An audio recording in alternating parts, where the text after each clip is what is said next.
भाई दिवाली का मौसम है और ये देखो मेरे पास कौन सा बम है आप लोग बताओ।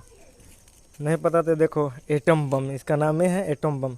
चलो इसको बजाते हैं और फिर देखते हैं कि क्या इसका आवाज़ है। चलो भाई इसको टेस्ट करते हैं और देखते हैं कि कैसा आवाज़ आता है इसका। लगा भाई लगा।